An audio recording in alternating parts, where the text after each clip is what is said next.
ਤੋਂ।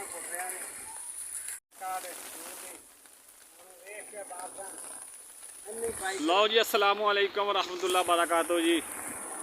है जी तहसील हासिलपुर जी, जिला बहावलपुर, लहंदा पंजाब पाकिस्तान जी।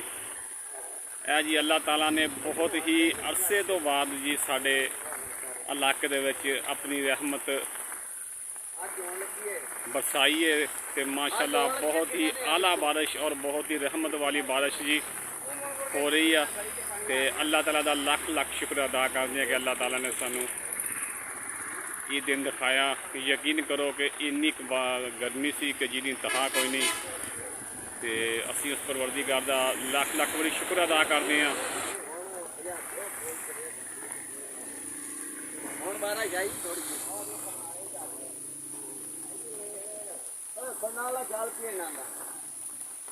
है जी अपना बाबा ताजदीन अठवाल साहब जी, ये जुल्फा अली सरकार जी ये बड़े परेशान सन कि बारिश होवे हैं तो ये बारिश में इंजॉय कर रहे हैं। आज ठंड पे जी, आज ठंड पैगी, आज बहुत ही दिल के अरमान पूरे हो जाने हैं जी। आज हाँ जी, हाँ जी ग्योज खंड पैगी माशाल्लाह जी माशाल्लाह। ये देखो जी बहुत ही रहमत की बारिश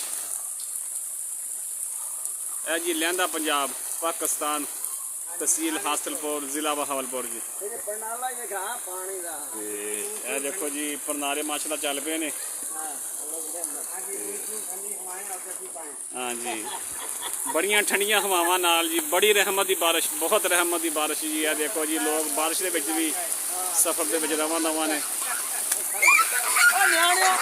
है जी बच्चे बहुत खुश ने, देखो जी किस तरीके नहा रहे हैं बच्चे भी, खुशी मना रहे हैं।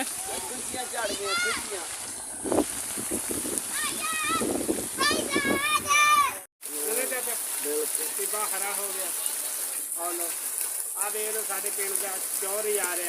है जी, साढ़े पिंड का अठवाल ना चौधरी चेयरमैन आ रहा जी। हाँ चेयरमैन लियाकत अठवाल साहब जी। हाँ जी आ गया जी। इन्हें जो मिलते हैं जी, इन्होंने मुलाकात करते हैं, पूछते हैं हाँ जी लियाकत साहब की हाल चाल है जी, ठीक हो? सुनाओ इस बारिश के बारे की ख्याल ने तुहाडे, की कहोगे?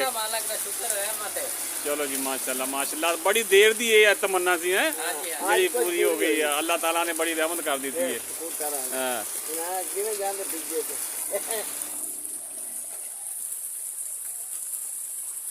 कोशिश करते हैं जी, एक साढ़े फौजी साहब ने वो सानू दिखाने हैं जी। अगर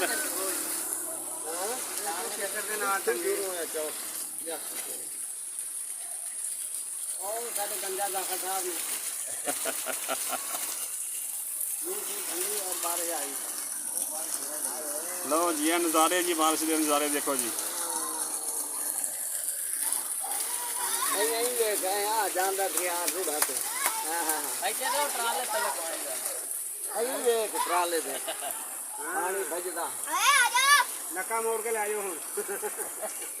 लै जाओ अपनी अपनी पैलियां छड़ लो पानी भी, हूँ तो रहमत हो गई।